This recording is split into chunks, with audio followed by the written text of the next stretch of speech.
friends, welcome to Eswari சமையல். இன்னைக்கு வந்து நம்ம ஈஸ்வரி சமையல்ல ஸ்நாக்ஸ் ரெசிபி நல்ல ஹெல்த்தியான ராகி மாவு முள்ளு முறுக்கு வந்து செய்ய போறேங்க. இந்த ரெசிபி வந்து எப்படி செய்யறது அப்படின்னு பார்க்கிறதுக்கு முன்னாடி நம்மளோட ஈஸ்வரி சமையல் சேனலை சப்ஸ்கிரைப் பண்ணிட்டு கூடவே இருக்கிற பெல் சிம்பலையும் கிளிக் பண்ணிக்கோங்க. இப்போ இந்த ரெசிபி எப்படி செய்யறதுன்னு பார்க்கலாம் வாங்க. ராகி மாவுல முள்ளு முறுக்கு செய்ய போறேங்க. அதுக்கு 1 டம்ளர் ராகி மாவு எடுத்திருக்கேன். நீங்க ராகி மாவு வந்து கடையில வாங்கினதா இருந்தாலும் சரி, இல்ல வீட்டில் அரைச்சதா இருந்தாலும் சரி, நீங்க வந்து செய்யும் போது இந்த மாதிரி சலிச்சிட்டு சேர்த்திக்கோங்க. இப்போ நம்ம மாவை சேர்த்திக்கலாங்க.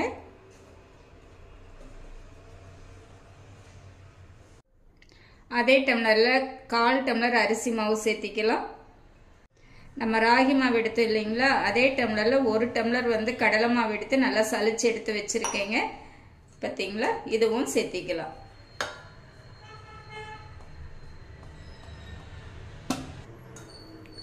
அடுத்து வந்து ஜீரகம் 1 ஸ்பூன், ஓமம் 1 ஸ்பூன், எள்ளு 1 ஸ்பூன் எடுத்து வச்சிருக்கேன், சேர்த்திக்கலாம்.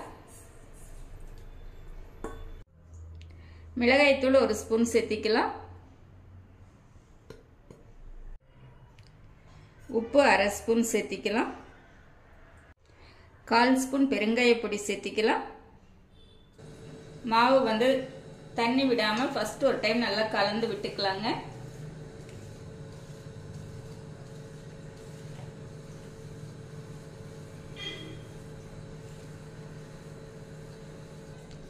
இப்போ கலந்துட்டுங்க.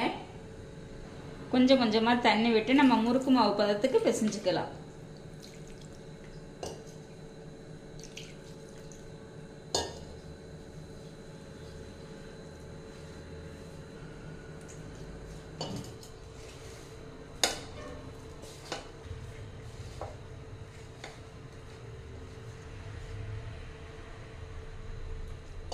இந்த மாதிரி நீங்க லாஸ்டா வரும்போது கரெக்டா தெளிச்சு பிசைஞ்சீங்கன்னா மாவு வந்து பக்குவமா வந்துடுங்க. இப்போ பாத்தீங்கன்னா சும்மா ஒரு 4-5 சொட்டு அந்த அளவுக்கு மட்டும் விட்டா போதும். பாத்தீங்களா, இந்த அளவுக்கு இருந்தா போதும்.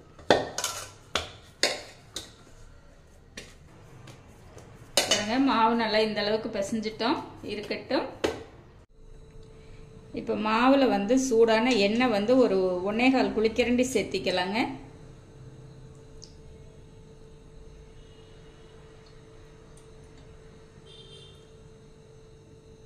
சேர்த்திட்டு நல்லா கலந்து விட்டுறலாங்க.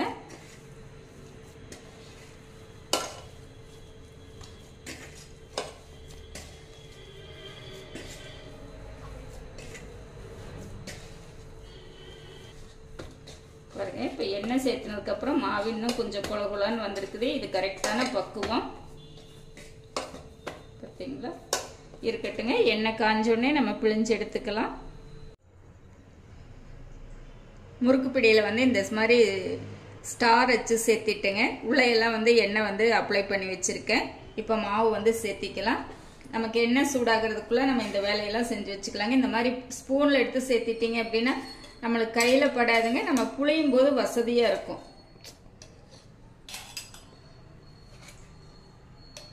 இல்லைன்னா நம்ம ஒவ்வொரு டைமும் நம்ம கை கழுவிட்டு அதுக்கப்புறம் அந்த தண்ணியை துடைச்சு வேலை வந்து அதிகமா இருக்கும். இந்த மாதிரி சேர்த்திட்டோம்னா ஈஸியா இருக்குங்க. இந்த அளவுக்கு சேர்த்துனா போதும். இப்போ மூடி போட்டுக்கலாங்க. எண்ணெய் வந்து சூடாயிருச்சுங்க. நம்ம அப்படியே சுத்தி விட்டுறலாங்க. ஏன்னா நம்ம முள்ளு முறுக்குங்கிறதுனால இந்த மாதிரி சுத்தி சுத்தி விட்டுட்டோம் அப்படின்னா நல்லா தனித்தனியா வந்துக்குங்க.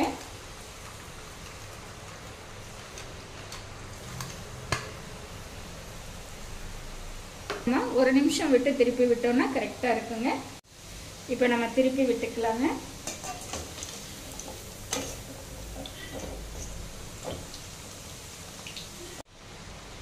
பாருங்க, இப்போ நம்மளுக்கு எண்ணெயோட சலசலப்பெல்லாம் நல்லா குறைஞ்சிடுச்சு. இப்போ இந்த டைம்ல வந்து நம்ம எடுத்துக்கலாங்க. முறுக்கு பார்த்தீங்க அப்படின்னா நல்லா நம்மளுக்கு வெந்துருச்சு.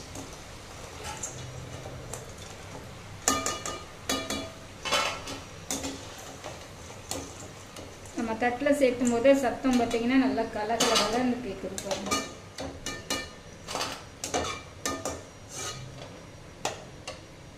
பாருங்க, அடுத்து இனி ஒரு பேட்சும் சுத்திக்கலாங்க.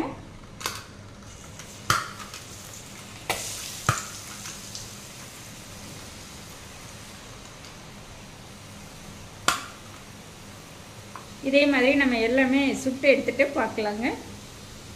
முறுக்கு எல்லாமே சுட்டு எடுத்துட்டேங்க. இந்த மாதிரி ஒரு 3 கொத்து கறிவேப்பிலை போட்டு எடுத்துக்கலாங்க. இது பார்க்குறதுக்கு நல்லா கலர்ஃபுல்லாக இருக்கும்.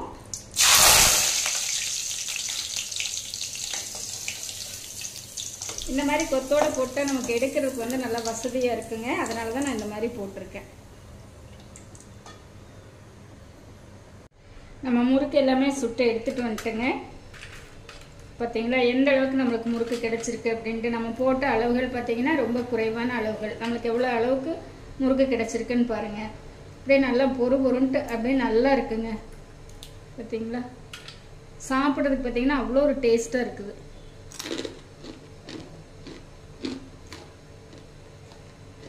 ரொம்ப சூப்பராக இருக்குதுங்க. ஆரோக்கியமான இந்த முறுக்கு வந்து நீங்களும் இந்த மெத்தடில் செஞ்சு பாருங்கள். என்னங்க நான் செஞ்ச இந்த ரெசிபி வந்து உங்களுக்கு ரொம்பவே பிடிச்சிருக்கும்னு நினைக்கிறேன். இந்த மெத்தடில் நீங்களும் செஞ்சு பார்த்துட்டு எப்படி இருக்குன்ட்டு கமெண்ட் பண்ணுங்கள்.